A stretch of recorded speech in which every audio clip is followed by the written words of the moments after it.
अस्सलाम वालेकुम नाजरीन, आप देख रहे हैं प्रोग्राम 7 बजे और मैं हूं आपका मेज़बान गौहर भट्ट। सबसे पहले बात करेंगे आज की टॉप स्टोरीज पर। दो अहम खबरें हैं जो आपके साथ डिस्कस करेंगे और इन खबरों को हमारे साथ डिस्कस करने के लिए हमारे साथ मौजूद होंगे स्टूडियो में नवीद चोई साहब सीनियर तजिया नगार हैं, ताहिर मलिक साहब सीनियर तजिया नगार हैं, इमदाद सुमरू साहब सीनियर तजिया नगार हैं, जबकि हमारे साथ टेलीफोन लाइन पर आसमा शराई साहबा भी मौजूद होंगी। सीनियर तजिया नगार हैं, सहाफ़ी हैं, कॉलम नगार हैं, बड़ा तजर्बा उनका।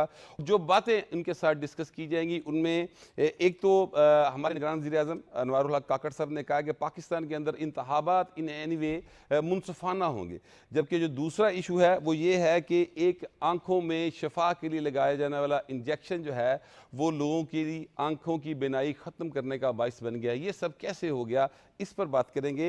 लेकिन पहले बात कर लेते हैं कि जो निगरान वज़ीर आज़म हैं हमारे अनवारुल हक काकड़ साहब, उन्होंने कहा कि पाकिस्तान में इंतखाबात मुनसफाना होंगे। आसमा शराई साहब, ये बताइएगा कि हमारे निगरान वज़ीर आज़म साहब ने ये कहा कि इंतखाबात जो हैं वो मुनसफाना होंगे।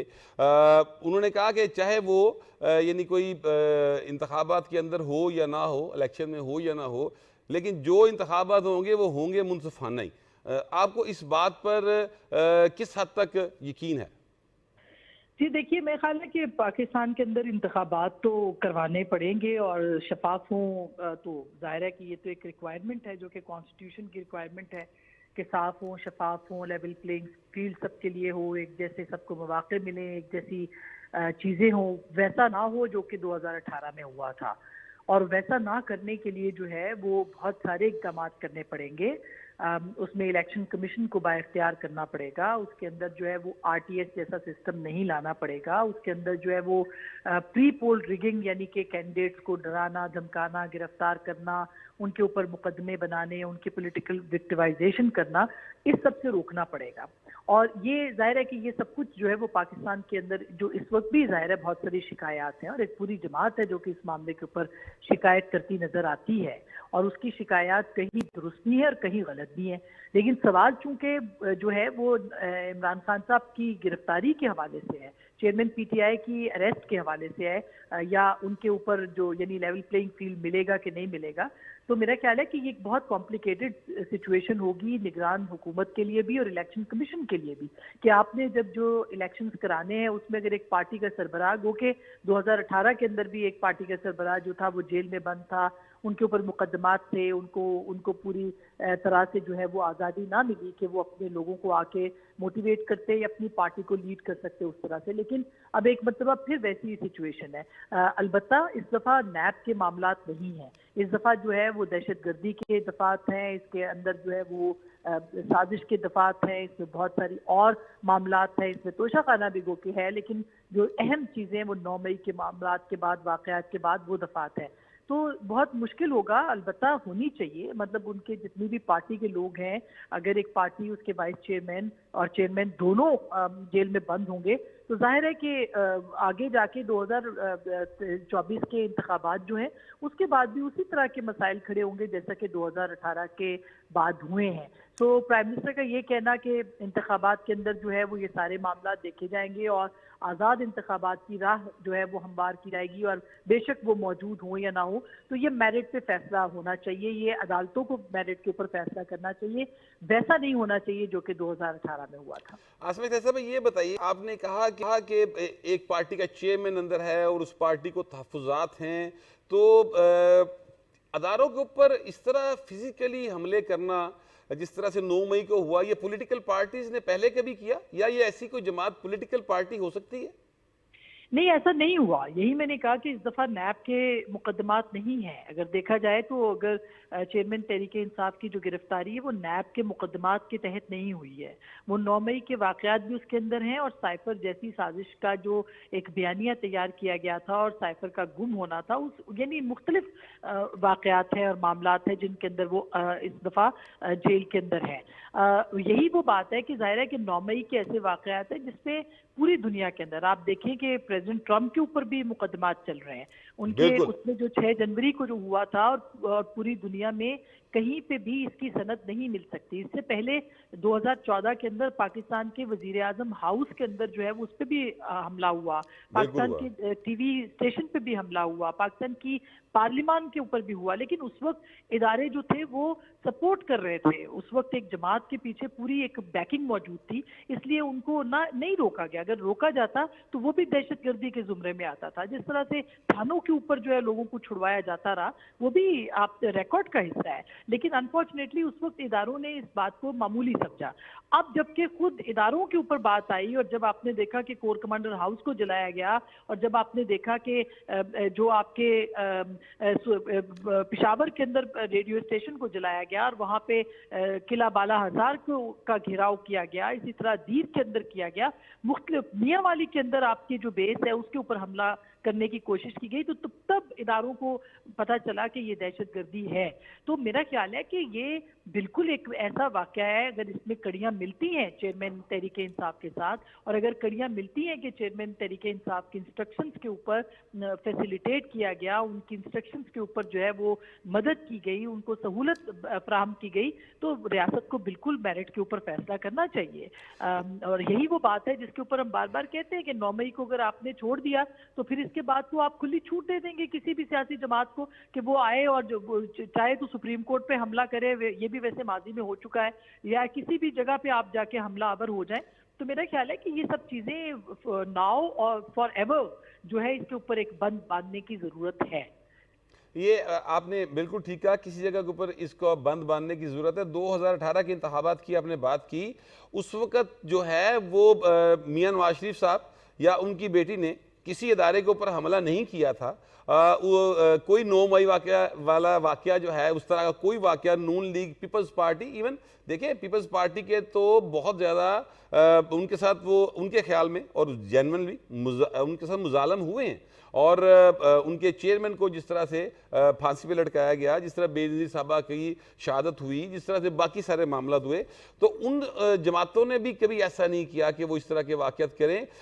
मैं एक्चुअली सिर्फ ये रेफरेंस दे के बात जो करना चाह रहा हूँ, जो सवाल करना चाह रहा हूँ, वो ये है कि अगर इन वाक़यात में मुलव्वस अफराद जो हैं वो कानून के दायरे में रहते हुए सज़ा के अंडर आते हैं, यानी उन्हें सज़ा हो जाती है और वो नाहल हो जाते हैं, जैसे कि चेयरमैन पीटीआई इस वक्त भी नाहल हैं, तो फिर इंतखाबात हों और फिर भी को कहे कि लेवल प्लेइंग फील्ड नहीं मिली, तो क्या ये गलत होगा? यानी आप नाहल हैं तो फिर ठीक है, आप इंतखाबात में हिस्सा नहीं ले सकते।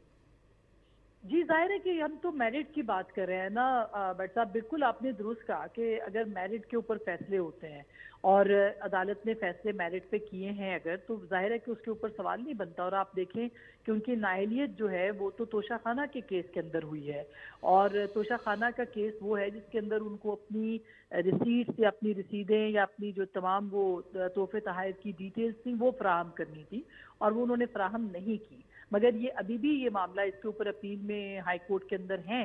अलबत्ता अगर उनकी नाअहलियत इस मामले के ऊपर है तो जाहिर है कि वो इलेक्शंस लड़ने के अंदर वो शामिल नहीं होंगे जब तक अगर फैसला नहीं होता इसके ऊपर। लेकिन ये भी एक देखिए कि ये सहूलत सिर्फ उनको दस्तयाब है कि वो जो है वो पहले सेशन कोर्ट से उनके हक में फैसला, उनके खिलाफ फैसला आया है, उसके लिए उनके पास अपील के फोरम्स मौजूद हैं। ये जो सहूलत थी ये नवाज शरीफ साहब के लिए मौजूद नहीं थी, और आपने देखा कि हाईएस्ट जो प्लेटफॉर्म था अदालत का, सबसे बड़ा जो ऐवान था, वहाँ से उनको जो है वो नाअहल कर दिया गया। और उसके बाद आपने सारी सूरत हाल जो 2018 के इलेक्शंस में बनी और जिस तरह से उनको आउट किया गया इलेक्शन से। लेकिन देखिए तारीख को रिपीट नहीं होने देना चाहिए। जितना अदालतों का सिस्टम जो है वो ट्रांसपेरेंट होगा उतने सवालात कम होंगे। ऐसा नहीं होना चाहिए कि 2018 के बाद जो कुछ होता रहा पाकिस्तान के अंदर उसी तरह से 2024 के इंतखाबात के बाद भी हो।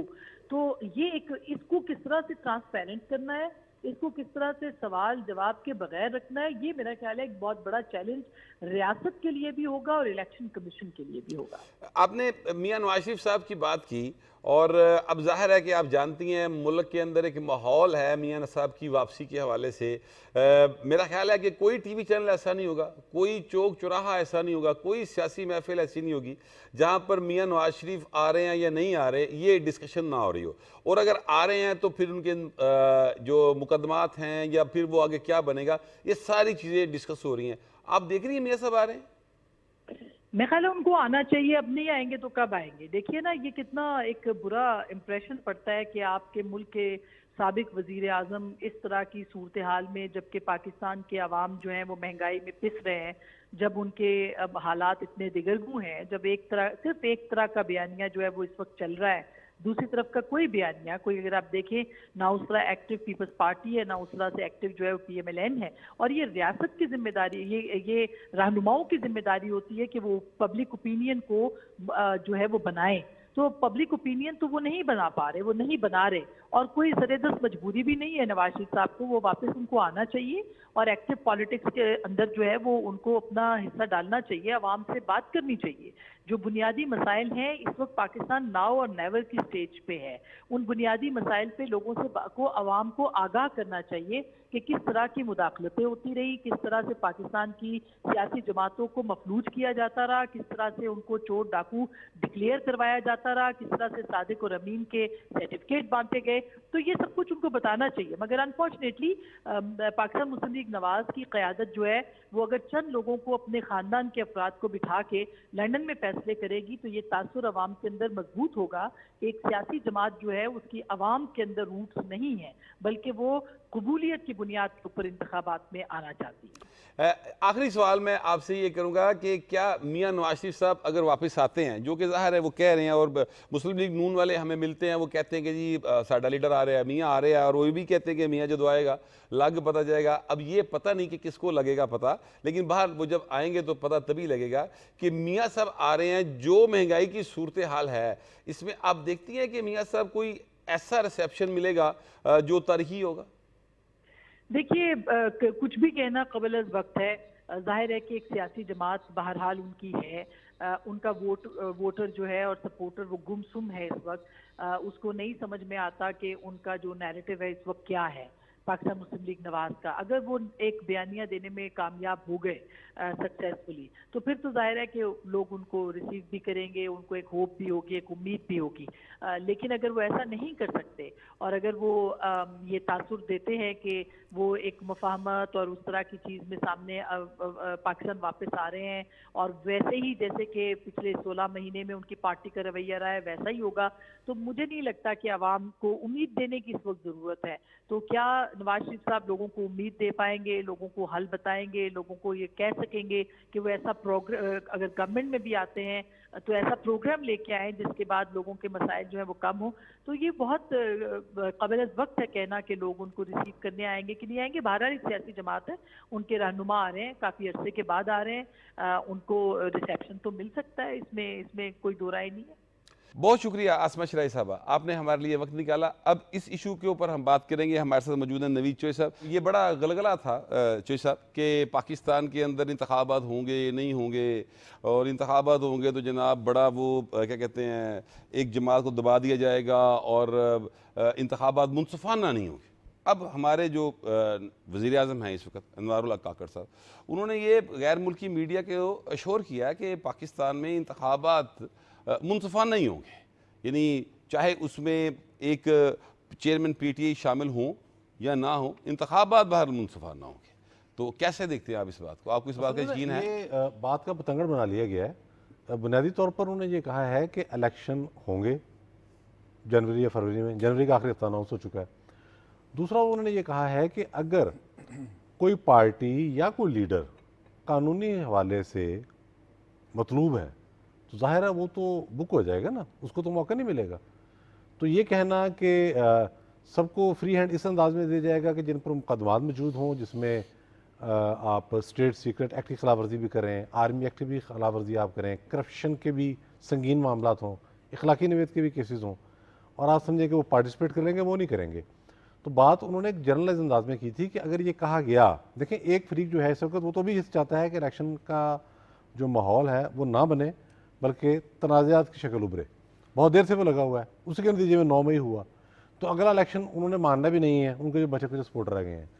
तो वज़ीर-ए-आज़म साहब ने वजाहत की है कि अगर इलेक्शन के अंदर जैसे हम चले जाते हैं प्रोसेस में, पूरा शुरू हो जाता है अमल, और उसमें एक पार्टी या कुछ कायदीन ऐसे हैं जो कानून को मतलूब है और कानून ने मौका नहीं देता, और ये हुआ है, ये कोई ऐसी बात नहीं है, नाजायज़ तौर पर हुआ है। 2018 में आपने देखा नहीं था किस तरीके के साथ नवाज शरीफ साहब को नवाज शरीफ साहब के साथ जो हुआ, साहबजादी समेत जेल सर में डाल नवाज दिया शरीफ अंदर, नवाज शरीफ की बेटी जेल में, उनके जो थे अपना कैंडिडेट्स वो टिकट्स वापस कर रहे थे, एक माहौल था पूरा जो बना हुआ और नजर आ रहा था, एक खौफ का माहौल था, उसमें इलेक्शन हुआ। हाँ जी, और प्राइम मिनिस्टर ने ये कहा है कि जो लोग कानून को मतलूब नहीं है उनका ताल्लुक खा उसी पार्टी से है जो 9 मई के वाक़े में मुलव्वस है, लेकिन वो मतलूब नहीं है इस अंदाज में, वो पार्टिसिपेट कर लें, उनको इजाज़त देंगे। तो मुनसिफाना इलेक्शन तो यही है ना जी।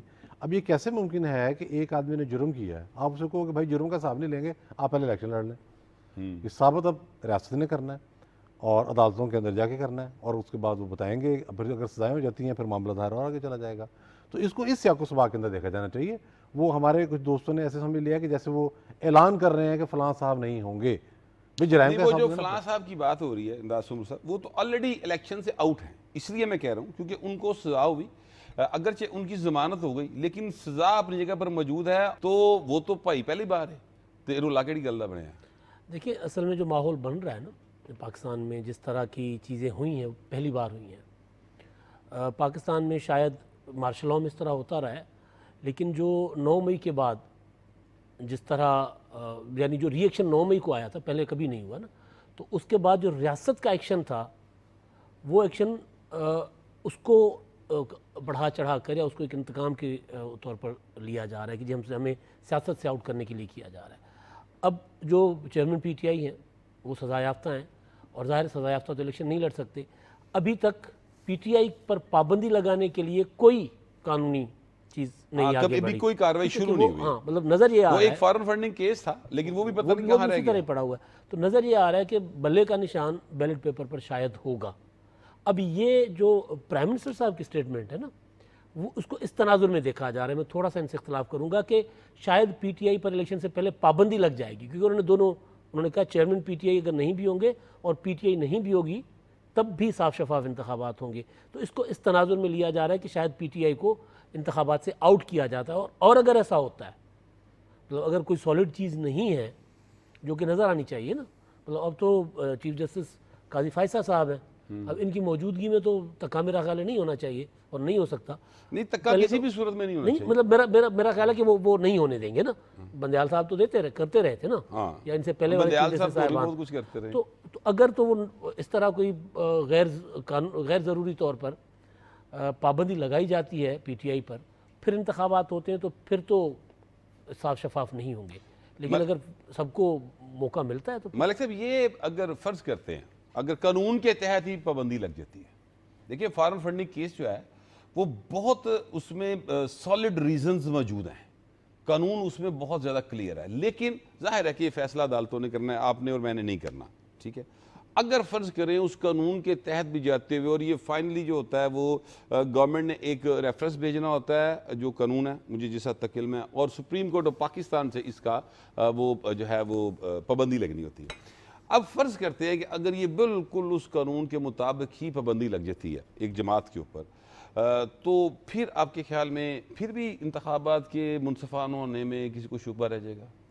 देखिए, जहाँ तक वज़ीर-ए-आज़म साहब का बयान है कि इंतखाबात मुनसफान ना होंगे, अगर किसी ने कानून तोड़ा है, मेरे ख्याल दोनों बातें बिल्कुल लॉजिकल हैं, इस पर बहस नहीं हो सकती। मगर बात इससे थोड़ी सी गहरी है और थोड़ी मुश्किल है। मुश्किल ये है कि मुल्क को बने 75 साल हो गए, 35 साल के करीब 4 जर्नैल साहब ले गए, बाकी बचे आपके 40 साल। 40 साल में आपके 23 प्राइम मिनिस्टर आ चुके हैं, शहबाज वॉज 23rd। 23 में से एक वज़ीर-ए-आज़म आज तक नहीं आप प्रोड्यूस कर सके जो अवाम के वोट से आया और अवाम के वोट से गया। इस मुल्क ने 75 साल में जितने भी शख्सियतें पैदा की हैं। नहीं, एक वज़ीर-ए-आज़म सर अवाम के वोट से गया सर। कौन? ये रिसेंटली जो तहरीक अदम एतमाद से पाकिस्तान में ये जो तब्दीली आई थी, चेयरमैन पीटीआई को जो हटे थे, तो वो अवाम के वोट से था। वो ज़ाहिर है कि एक तरीक़ेकार है, आइन के अंदर मौजूद है, आप तरीके अदम एतमाद लाते हैं। मैं इतनी लंबी बहस नहीं करता, मुझे ये बताएं कि वो 5 साल पूरे करके गया कि नहीं, अपनी नहीं मुद्दत देखिए पार वो के गया। 5 नहीं, वो 5 साल के लिए वज़ीर आज़म थोड़ी होता है मलिक साहब। यार अब इस पे पीटी पे बैठ के मेरे पे से ये सवाल करोगे, मतलब बस करो, छोड़ो जो मैं सवाल करना चाह रहा हूँ। मुझे इस बात का तुम जवाब दो, 75 साल में इस मुल्क ने जितने लीडर पैदा किए, शुरू कर दो, मेरी उम्र तुमसे ज़्यादा है, शेख मुजीब, अदालत ने उसको गिरफ्तार किया, वो दुनिया में उसने वर्ल्ड रिकॉर्ड बनाया 1970 के, इतनी बड़ी उसने जमहूरियत की फतह उसकी हुई। फिर आते हैं अपना जुल्फ़िकार अली भुट्टो, उसको फांसी दी आपने कानून के मुताबिक, जनाब कानून कर रहे हो ना। उसके बाद 3 दफ़ा पीपल्स पार्टी की हुकूमत फेडरल बनी है, 5 दफ़ा सिंध में बनी। फिर आपने नवाज शरीफ को निकाला, नवाज शरीफ को कानून के हिसाब से निकाला ना, उसका भाई जनाब 16 साल रूल कर गया और वो बंदा लंदन में बैठ के मेरा आर्मी चीफ की अपॉइंटमेंट कर रहा है। अब आते हैं गिलानी पे, आते हैं गिलानी को भी आपने निकाला। 4 आपके, मैंने लीडर आपको गिना दे, अब 5वां आपका पॉपुलर है या नहीं ये मैं बहस नहीं कर रहा। अब आपका एक लीडर है, वो फेस है, अब आप 5वें को कानून की जद में ले आए। मेरा सिंपल सवाल है जो मैं आप तीनों से करना चाह रहा हूँ कि क्या पाकिस्तान ने ये फैसला कर नहीं लेना चाहिए कि हमें लीडर वोट से बनाने चाहिए और वोट से उनको सियासी तौर पर कत्ल करना चाहिए। इस तरह अगर आप अदालतों से सियासत के फैसले करेंगे ना, तो मैं आपको चैलेंज करता हूँ, आप कभी इस गंध से नहीं निकल सकेंगे। नहीं, बात ठीक है कि लीडर जो है वो वोट से आने चाहिए, वोट से जाने और वोट से चाहिए। जाने ये चाहिए, लेकिन argument आने दीजिए, वोट नहीं चाहिए देने ना। बिल्कुल। वो जो प्रोजेक्ट वाला पार्टी है ऐसे- वो वाला सीन तो नहीं होना चाहिए। लेकिन ना 2011 में हमें पता लग गया था कि क्या हो रहा है, किस तरीके के साथ जलसे कराए गए, फंडिंग कराई गई, मीडिया को कैसे मैनेज किया गया, वो सारा मैनिपुलेट किया गया मामला। एस्टैब्लिशमेंट के अंदर क्या क्या होता रहा। जस्टिस शौकत अजीज सिद्दीकी जैसे इंटेग्रिटी वाले जज कुर्बान हो गए। मौजूदा चीफ जस्टिस जो हैं वो निशाने पर आए और बहुत ज़बरदस्त किस्म की ज़रबें लगी इन पर। अल्लाह ताला बचाने वाला, बच गए। तो ये पूरे का पूरा एक प्रोजेक्ट वो लेकर आए और उसके नतीजे में पाकिस्तान की मौशी तबाही भी हुई। 2016 के जो मौशी इंडिकेटर्स हैं पाकिस्तान के, वो आप उठा के देख लें, मुल्क की सिम सीधी हो गई थी एक दफ़ा। और आज जो इंडिकेटर, आज जो हालात हैं, वो जो कह रहे हैं कि बिजली का बिल जो है वो मतलब है कि बाकायदा तौर पर नींदें उड़ाता है। जी, बिल्कुल। इसमें कोई दूसरी राय नहीं देखो, है। इसमें कोई इसमें बेशक जो है वो हमारे और आपके हालात आम आदमी से काफ़ी हद तक बेहतर है इमदाद साहब, लेकिन इसके बावजूद नींदर पायन उड़ दी, ये सच्ची बात है। तबाही फिरी हुई है भाई। ठीक, तो अब इस तबाही फिरी हुई जो आप भी कह रहे हैं और मैं भी तस्लीम कर रहा हूँ, उसमें मियाँ साहब वापस आ रहे हैं। ठीक है, और मियाँ साहब 21 अक्टूबर को आ रहे हैं, इस बात पर आप यकीन कर लें। ये मेरी खबर है और आपको पता है मैं कई बार इस पे यानी स्टैंड कर चुका हूँ। वो आ रहे हैं और फिर उनके आने के बाद आप देखते हैं हालात कैसे होंगे। पहले तो ये दसो मियाँ का इस्तकबाल कैसा देखते होगा, और अगर आ जाएंगे तो क्या फिर मियाँ साहब के लिए मुस्तकबिल में आपको नज़र आ रहा है कोई ऐसी चीज़ के राह में रुकावट नज़र आ रही? कोई बहुत सी रुकावटें होंगी। देखिए, इस्तकबाल लाहौर में मैं तो तवक्को करता हूँ कि अच्छा होना चाहिए। नवाज शरीफ साहब है, लाहौर आ रहे हैं, और जलावतनी जेल, बेटी समेत जेल काटी, अपना जेल में थे तो उनकी अहलिया का इंतकाल हो गया, वालदा का जलावतनी में इंतकाल हो गया, तो इस्तकबाल तो होना चाहिए। अब मुझे कहीं कहीं लगता है, मैं अक्सर दोस्तों के साथ बैठ के बात कर रहा होता हूँ कि यहाँ जो बैठी मुस्लिम लीग नून है, एक लंदन में है, एक यहाँ बैठी हुई है। यहाँ वाली डरी हुई है अंदर से, कोई अपने खौफ का अंदर का शिकार है कि जब तक मियाँ साहब नहीं आएंगे साढ़े को कुछ नहीं होना। इनका मसला ये है, इसलिए जाके सारे लंदन बैठ गए जी मियाँ साहब तुसी आ जाओ। अब मियाँ साहब के आने के लिए क्या बंदोबस्त है यहाँ पर, वो आपको भी नज़र नहीं आ रहा, मुझे भी नज़र नहीं आ रहा। हाँ, मियाँ साहब आने के बाद अब उनके पास फिर और मसाइल होंगे, रुकावट है। उन्होंने जनवरी में इंतखाबात अगर होते हैं तो मियाँ साहब के पास टोटल 1 महीना है, 1 महीना अपने मुकदमात से जान छुड़ाने के लिए। 21 अक्टूबर को आएंगे, 30 नवंबर को इलेक्शन शेड्यूल अनाउंस हो जाएगा, शेड्यूल के मुताबिक जो बताया जा रहा है। तो मियाँ साहब इन दिनों में अपने आप को बरी करवाएंगे। हो पाएंगे बरी 1 महीने के अंदर या 1.25 महीने के अंदर? ज़ाहिर है आएंगे, 2-4 दिन आराम करेंगे, कोई मुमकिन है हिफाजती ज़मानत ना हो तो कुछ दिनों के लिए मियाँ साहब को हिरासत में जाना पड़े, दोबारा जेल जाना पड़े। तो उनके पास वक्त बहुत कम है, रुकावटें बहुत ज़्यादा हैं, और पीछे नवाज शरीफ के अलावा मुझे कुछ नज़र नहीं आ रहा कि कोई हो जो वाकई हिम्मत करके मैदान में उतरे। कोई नहीं उतर रहा, खामोश। मलिक साहब, आपके और हमारे मतलब कि ताड़े दौर दी बहुती, साढ़े दौर दी घट। पीपल्स पार्टी एक जमात हुआ करती थी क्या लफ्ज़ ठीक है? थी, बिल्कुल सही। अच्छा, वो अब कहीं किसी जगह पे हमें अंडर डिस्कशन भी दिखाई नहीं देती। यानी ये आप देखें सियासी महफिलों में मियाँ आ रहे हैं, मियाँ जा रहे हैं, डिस्कस हो रहा है। मियाँ आएगा, मियाँ नहीं आएगा, ये डिस्कस हो रहा है। वो यानी इलेक्शन से पहले भाई बाहर आ जाएगा, भाई बाहर नहीं आएगा, ये डिस्कस हो रहा है। वो अहल हो जाएगा, वो अहल नहीं होगा, ये पीपल्स पार्टी बिलावल कहाँ डिस्कस, बिलावल किधर गया, वो जरदारी साहब किधर गए? बड़ा ज़ाती में तबसरा कर सकता हूँ। मेरा ख्याल है कि पीपल्स पार्टी ने नवाज शरीफ की सियासत को अपना लिया कि जनाब आप पावरफुल जो सर्कल हैं उनके साथ आप आएँ, पावर लें, पावर से चले जाएँ। वो मतलब नवाज शरीफ ने भी तो ऐसे ऐसे जूबे किए ना कि पता लगा कि लिबनान का वज़ीर आज़म भी बीच से निकला है, समझ से बात थी। तो मैं समझता हूँ जो मेरी अपनी ज़िंदगी का जो सबसे खूबसूरत पॉलिटिकल जो मेरी बसीरत मुझे जिस पर नज़र आई है वो एक लफ्ज़ है जुल्फ़कार अली भुट्टो का, और मैं उसको खराज तहसीन पेश करता हूँ आपके इस प्रोग्राम में। वो है ताकत का सरचश्मा अवाम है। जिस दिन बेनज़ीर भुट्टो साहबा ने देखें और जरदारी साहब ने, इन्होंने जिस दिन अवाम को माइनस किया, ये चले गए उसी पॉलिटिक्स में जिसमें नवाज शरीफ इनसे बहुत आगे था और इनको वहाँ पे मार पड़ी। देखिए पंजाब, मसला ये नहीं कि हम पंजाब में बैठे हैं, पंजाब भी पाकिस्तान है, सिंध भी पाकिस्तान है। आपने मुझे लगा कहीं ना कहीं ये समझ लिया कि चले हमारा तो सुकून से सिंध लो, पंजाब तो इनके हाथ में है। आपने जो कंप्रोमाइज्ड पॉलिटिक्स की और माइनस अवाम किया, मैं बार बार कह रहा हूँ, ये आप लिख लें मेरी बात, मियाँ आए मियाँ ना जाए, चेयरमैन पीटीआई बार आए वो आए या ना जाए, मैं आपको बार बार कह रहा हूँ, आप पाकिस्तान के लोगों को अभी तक मुझे लगता है कि आप 30-40 साल पुराने फ़िक्रे इस्तेमाल कर रहे हैं कि लोग भरे हुए हैं, वो इसराइली हो। नो नो, लोगों के लिए एक ही दुश्मन है इस वक्त, वो है इकनॉमिक्स। आप खुदा के लिए इनको लीड करें, आप इनको सही सोल्यूशन दें, सही टीम बनाएं, ऑर्गेनाइज्ड आएँ। पाकिस्तान सिर्फ उसके साथ चलेगा, पाकिस्तान किसी के साथ नहीं चलेगा। ये अपना सबरू साहब चूँकि सिंध की बात हुई है और वो पीपल्स पार्टी की बात और धारणा गल ना होते बड़ी ज्यादती है। मैं ये कहना चाह रहा हूँ कि आखिर आसिफ जरदारी साहब इतने माशाल्लाह ज़हीन आदमी हैं, ज़ीरक आदमी हैं। मलिक साहब जो हैं वो, मैं चोइस साहब का भी तकरीबन मेरा ख्याल है यही ख्याल होगा जो हमने किया कि पंजाब को उन्होंने बिल्कुल जो है ना उससे हाथ खड़े कर ले, हाथ झाड़ के उनका बस सीन देगा साढ़ा अल्लाह खारी सला, ऐसा कोई सीन है? देखिए बाजार तो सही लग रहा है, लेकिन अभी कुछ एफर्ट उनकी हुई थी और फिर उसमें कहीं ना कहीं कोई ना कोई चीज़ें जो जरदारी साहब को पता है किसी को नहीं बता रहे। इवन पार्टी की सीसी को नहीं बताया था उन्होंने कहा था कि जी चुप करके बैठो, मुझे करने दो। तो एक मौका उनको दिया गया है।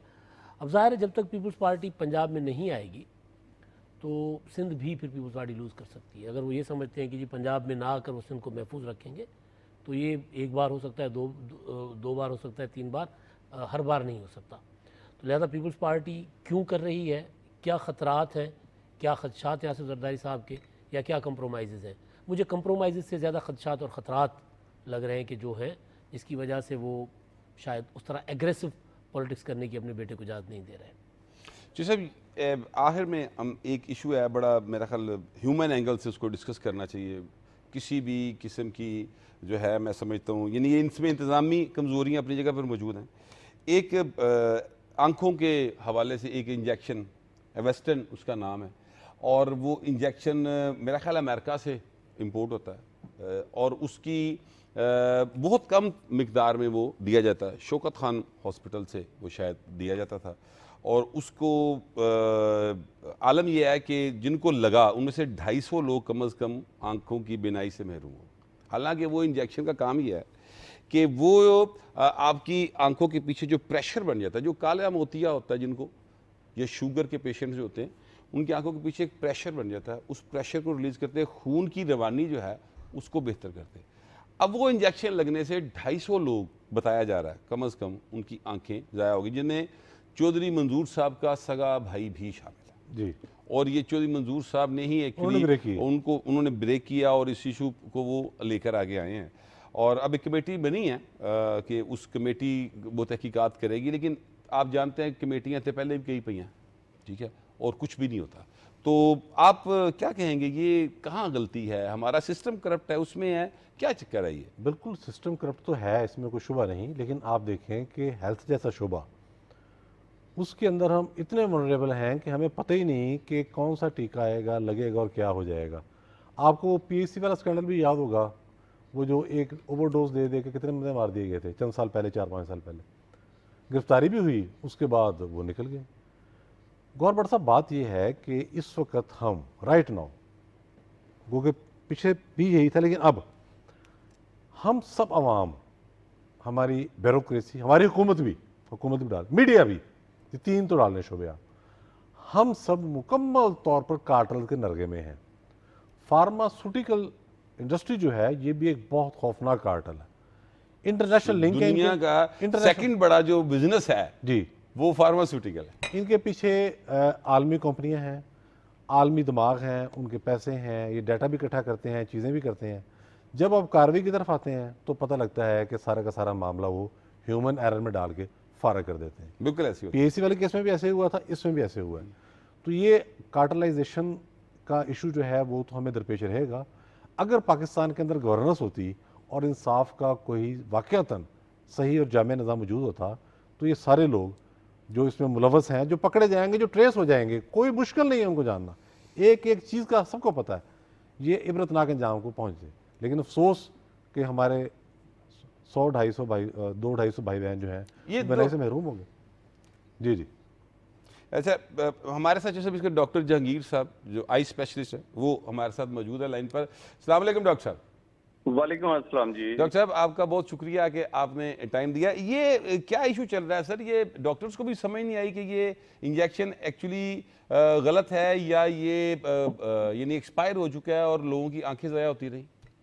नहीं, मेरे ख्याल में ना तो ये एक्सपायर है और ना ये इंजेक्शन गलत है। ये इंजेक्शन यूके में, यूएस में और पाकिस्तान में काफी अरसे से लग रहा है। सिर्फ इसकी ट्रांसपोर्टेशन और इसको प्रिपेयर जो करता है बड़ी वाइल में से, असल में ये एक बड़ी वाइल है जो 4 ml सोल्यूशन के साथ आती है। उसमें हर 1 ml में 20 इंजेक्शन बनते हैं आंख के लिए। ठीक है जी, ये प्राइवेट लोगों ने बनाने शुरू कर दिए। आज से 6 महीने पहले भी ऐसा ही एक बाउट हुआ था इन्फेक्शन का, तो किसी ने उन्हें नहीं पूछा। वो इंजेक्शन बनाते हैं, एक वाइल में से जब एक दफा आप मेडिसिन निकाल लेते हैं तो वो 4 से 6 घंटे के अंदर अंदर मरीज में इंजेक्ट वो हो इंजेक्ट जानी करनी चाहिए। होती है, लाजमी है। तो होता ये है कि जो प्राइवेट बंदा है ये 40,000 रुपए का एक वाइल आती है। अगर उसने उसमें से 50 इंजेक्शन बना लिए हैं और आज वो सेल कर सका है 20-25, बाकी 25 बच जाएंगे। अब या तो वो डिस्कार्ड करे, उन्हें फेंक दे, उन्हें काट के। अदरवाइज नेक्स्ट डे या नेक्स्ट टू नेक्स्ट डे वो इंजेक्शन जब लगेंगे और वो सही टेम्परेचर पे इंजेक्शन पेशेंट तक नहीं पहुंचाया जाएगा तो तब ये वो इन्फेक्टेड हो जाएगा, उसके अंदर जरासीम चले जाएंगे दवाई के अंदर और ये जो कुछ हुआ है इन्फेक्शन, ये इन्फेक्शन ऐसे ही हो जाएगी। तो सर इसका जी। मतलब ये है कि पैसे कमाने के लिए किसी एक साहब ने, वो कोई भी हो सकते हैं, मुझे नाम नहीं मालूम, मैं पहले शौकत खानम हॉस्पिटल का नाम ले चुका हूँ, यकीनी तौर पे मेरा ख्याल है उनकी तरफ से ऐसी कोई कोताही नहीं हुई होगी। ये कोई और प्राइवेट साहब हो सकते हैं जिन्होंने ये किया हो और उसकी पैसे कमाने की हवस जो है उसने कम से कम 250 लोगों की तो आंखें ज़ाया कर दी ना, जी जी। वो तो गए। अब देखें जी, इस वक्त सब मीडिया भी और गवर्नमेंट ऑफ पंजाब भी इस चीज के पीछे पड़ा है जी। क्या हुआ है, कमेटी बनाई जा रही है, ये किया जा रहा है, वो किया जा रहा है। सबसे इम्पोर्टेंट चीज है कि उन पेशेंट्स को जल्दी से एक सेंटर में इकट्ठा किया जाए, उनको चेक किया जाए और उनकी आंख में एंटीबायोटिक के इंजेक्शन लगाए जाएं 2 से 3 दिन, और इसमें बहुत से लोगों की नजर बच जाने का बच जाने। चांस है। लेकिन इसी बहस मुबाहिसे में वो टाइम जाया होता जा रहा है और ये गलत बात है। ये बहुत ज़बरदस्त बात। चले, कोई होप की बात तो मलक साहब आई। डॉक्टर साहब आपका बहुत ज़्यादा शुक्रिया, आपने अपने कीमती वक्त से हमें वक्त दिया। मलक जी। साहब ये बहुत यानी अच्छी बात उन्होंने बता दी कि कोई होप है कि उनकी आंखें बचाई जा सकती हैं। अल्लाह करे कि इस तरह कुछ हो जाए, लेकिन उस कल्प्रिट को पकड़ना भी तो बहुत ज़्यादा ज़रूरी है ना, जिसने पैसे की खातिर ये काम किया। और जो हमारे इस वक्त हैं सीएम पंजाब, वो बहुत ज़्यादा एक्टिव होते हैं हेल्थ इश्यूज़ के हवाले से। उम्मीद तो है कि फड़ लेंगे। आप क्या समझते हैं? नहीं यार, ये कोई तरीका नहीं है, मतलब काफ़ी कॉमेडी हो गई है। असल इशू ये नहीं है, रियासत का जो मशीनरी होती है ना उसका काम होता है काम होने से पहले अलर्ट हो। ये तो क्राइसिस मैनेजमेंट है। मैं तहरीक इंसाफ के चेयरमैन की एक मुझे बात याद है, इंटरव्यू किया, मुझे बड़ी बात, उसने कहा यार ये पाकिस्तान क्राइसिस मैनेजमेंट है। आप लोग ब्रेकिंग न्यूज़ देते रहते हो तो फिर मशीनरी उसका हल निकालती है, और अल्लाह का शुक्र है 12 घंटे में इतने और मसले आ जाते हैं। उन्हीं अखा के बाद किसी का कन्न पाड़ जाना, कन्न पै जाना, अखा भूल जाएंगे।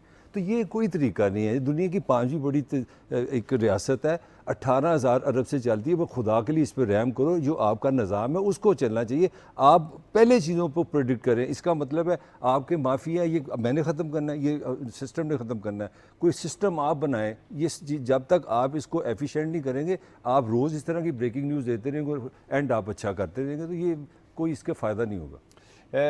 मलिक साहब और इमदाद साहब और ची साहब, आप सबका बहुत शुक्रिया। बड़ी ज़बरदस्त बात मलिक साहब ने की है कि हमें क्राइसिस मैनेजमेंट से आगे बढ़ना चाहिए और कोई क्राइसिस पैदा होने से पहले यानी ऐसी सिचुएशन ही ना आए कि क्राइसिस इस तरह के पैदा हों, इस सिस्टम की तरफ हमें आगे बढ़ना चाहिए। अल्लाह करे कि हमारा जो मौजूदा निज़ाम है उसमें ये तब्दीली जो बेहतरी की तरफ जाती है वो आ सके। ये आज का प्रोग्राम था, अपनी राय से ज़रूर आगाह कीजिएगा। कल तक के लिए इजाज़त दीजिए। अल्लाह हाफ़िज़।